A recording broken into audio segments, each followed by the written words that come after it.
आप लोगों ने एक छोटे बच्चे को चलते देखा ही होगा, जो अभी चलना सीख रहा हो।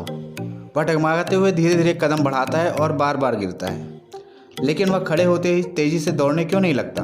क्योंकि उसे चलने में खुद को बैलेंस करना नहीं आता और उसके पैर भी मजबूत नहीं होते।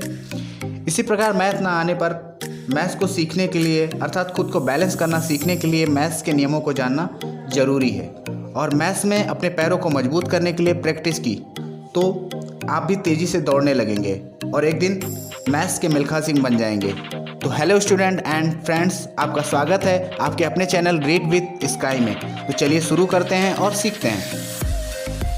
Important theorem based on decimal expansion of rational number, परिमेय संख्याओं के दशमलव प्रसार पर कुछ महत्वपूर्ण प्रमेय। चलिए चलते हैं फर्स्ट प्रमेय पर। प्रमेय नंबर 1।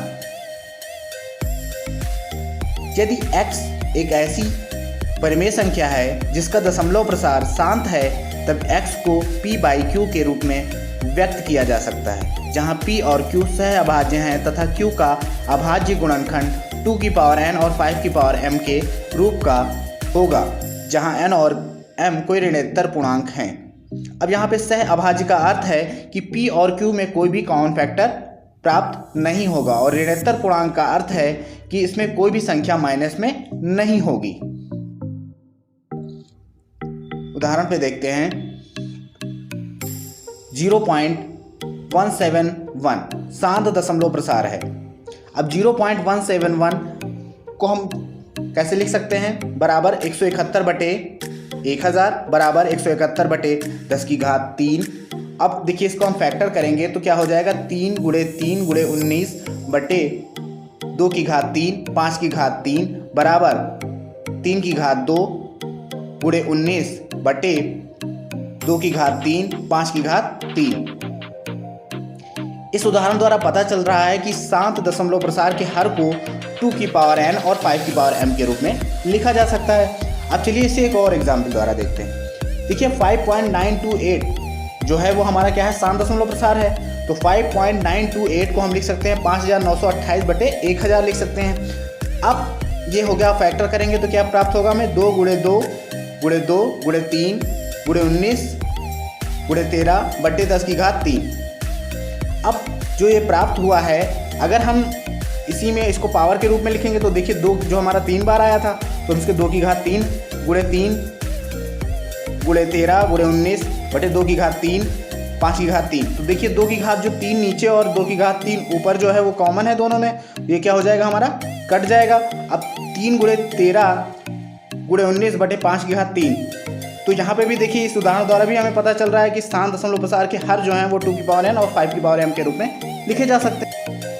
चलते हैं नेक्स्ट प्रमेय, प्रमेय नंबर 2, प्रमेय का विलोम। यदि x बराबर p/q एक परिमेय संख्या है q के अभाज्य गुणनखंड 2n और 5m के रूप में है, जहां n और m ऋणात्मक पूर्णांक हैं, तब x का दशमलव प्रसार शांत होता है। आइए इसको उदाहरण द्वारा समझते हैं। यदि कोई परिमेय संख्या है 13/125, तो यहाँ पे हर q बराबर हमारा 125 है, तो इसके अभाज्य गुणनखंड जो प्राप्त होंगे, अगर वो हमारे 2n और 5m के रूप में प्राप्त होते हैं और n और m ऋणात्मक पूर्णांक हैं, तो हम प्रमेय द्वारा कह सकते हैं कि 13/125 का दशमलव प्रसार शांत दशमलव प्रसार है। लेकिन आइए चेक करके देखते हैं क्या सही है।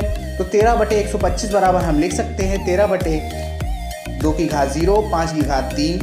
अब देखिए 13/2⁵0 5⁵3 था, उसमें हम 2⁵3 और से ऊपर नीचे दोनों में गुणा करा देते हैं। तो जो ऊपर नीचे जब गुणा करा देते हैं तो ये आसानी से हमारा सॉल्व हो जाएगा। इस वजह से मैंने 2⁵3 से ऊपर नीचे गुणा कराया है और ये 10 की घात में बन जाए।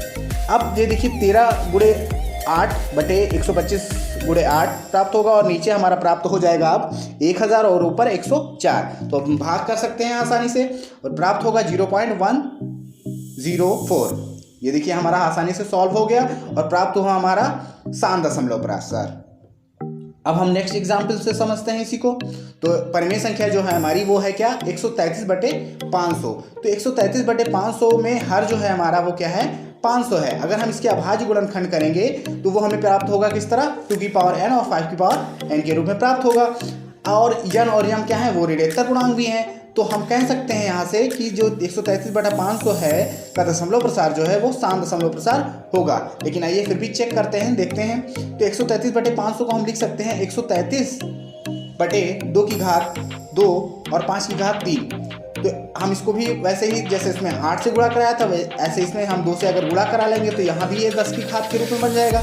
तो देखिए 2 की घात 2 और 5 की घात 3 में 2 से ऊपर नीचे गुणा करा दिया गया।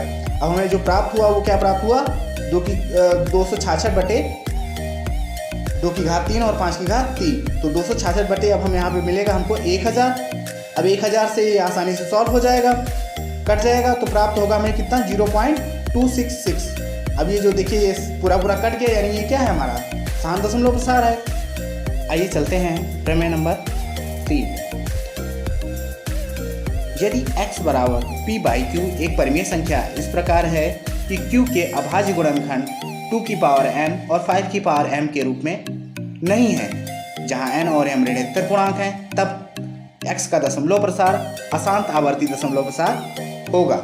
आइए चलिए इसको उदाहरण द्वारा हम समझते हैं। 1/13 में 1/13 का जो अभाज्य गुणनखंड है वो 2 की पावर n और 5 की पावर m के रूप में नहीं है, इसलिए हम प्रमेय द्वारा कह सकते हैं कि 1/13 का जो दशमलव प्रसार है वो शांत दशमलव प्रसार नहीं होगा। इसी को हम अगर चेक करके देखते हैं तो अगर हम 1/13 का जो दशमलव में परिवर्तित करेंगे तो क्या प्राप्त होगा, 1/13 बराबर 0.076923076923 ...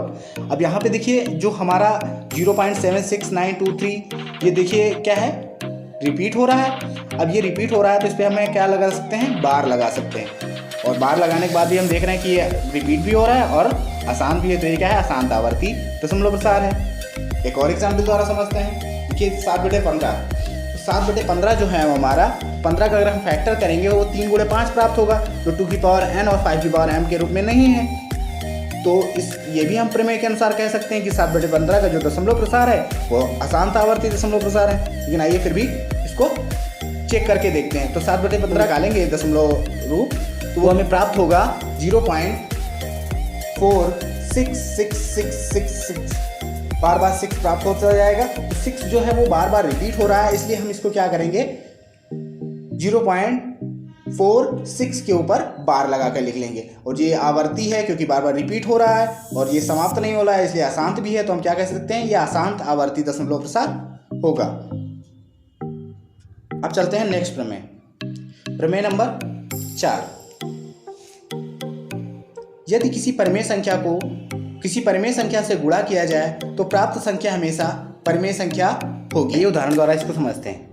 देखिए 7/11 और 41/60 दो परिमेय संख्या हैं। तो ज्ञात कीजिए कि गुणनफल परिमेय संख्या होगा या नहीं। तो 7/11 और 41/60 दोनों परिमेय संख्या हैं, तो इनका गुणनफल हमारे प्रमेय के अनुसार क्या होगा, परिमेय संख्या होगा। लेकिन फिर भी इसको हम जांच करके देखते हैं। तो 7/11 × 41/60 बराबर हमें क्या प्राप्त होगा, 287/660।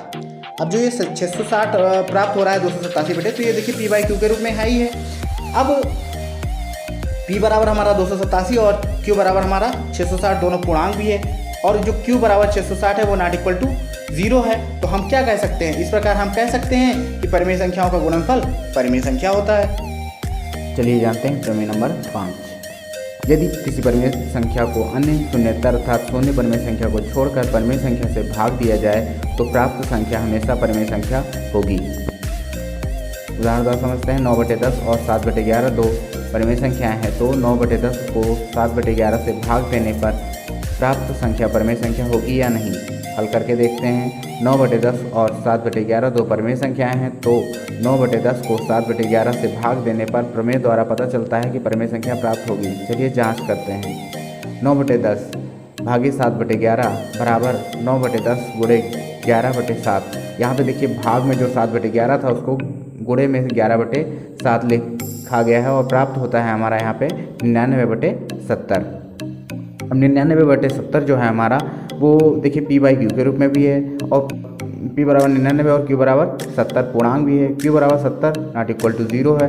इस प्रकार हम कह सकते हैं कि परिमेय संख्याओं को शून्येतर परिमेय संख्या से भाग देने पर परिमेय संख्या ही प्राप्त होती है। अब चलते हैं हम नेक्स्ट पॉइंट प्रमेय नंबर 6 पर। एक परिमेय संख्या को दूसरी परिमेय संख्या से जोड़ने या घटाने पर परिमेय संख्या प्राप्त होती है। अब हम यहाँ पे देखते हैं 1/2 + 3/5 बराबर परिमेय संख्या होगी या नहीं। हल प्रमेय के अनुसार 1/2 + 3/5 परिमेय संख्या होगी। चलिए जांच करते हैं। 1/2 + 3/5 बराबर 5 + 6/10 बराबर 11/10। तो 11/10 देखिए P/Q के रूप में भी है। P बराबर 11 और Q बराबर 10 पूर्णांक भी है। Q बराबर 10 नॉट इक्वल टू 0 है। इस प्रकार हम पता चलता है कि परिमेय संख्याओं का योगफल परिमेय संख्या ही प्राप्त होती है। चलते हैं नेक्स्ट उदाहरण 1/2, 3/4 जो परिमेय संख्या है। 1/2 - 3/4 बराबर परिमेय संख्या होगी या नहीं। हल करके देखते हैं। प्रमेय के अनुसार 1/2 - 3/4 बराबर परिमेय संख्या होगी। चेक करके देखते हैं। 1/2 - 3/4 बराबर, अब इसमें 1/2 में ऊपर नीचे 2 से गुणा करा कर हर बराबर किया गया है -3/4 बराबर 2 - 3/4 बराबर -1/4। तो -1/4 जो है वो हमारा P/Q के रूप में है और P बराबर -1, Q बराबर 4 ये पूर्णांक है। Q जो है वो 4 है यानी 4 है नॉट इक्वल टू 0 है। इस प्रकार हम कह सकते हैं कि परिमेय संख्या में से परिमेय संख्या को घटाने पर प्राप्त संख्या परिमेय संख्या होती है। यदि आपको हमारी वीडियो अच्छी लगी तो शेयर करें। यदि अभी तक हमारा चैनल सब्सक्राइब नहीं किया है तो सब्सक्राइब कर लीजिए, जिससे हमारी वीडियो आप तक पहुंचे सबसे पहले। यदि आपका कोई सुझाव है तो हमें कमेंट बॉक्स में कमेंट कर जरूर बताएं। हम और भी बेहतर करने का प्रयास करेंगे। तो सीखते रहिए, खुश रहिए, मुस्कुराते रहिए। टेक केयर, जय हिंद। मिलते हैं नेक्स्ट वीडियो में।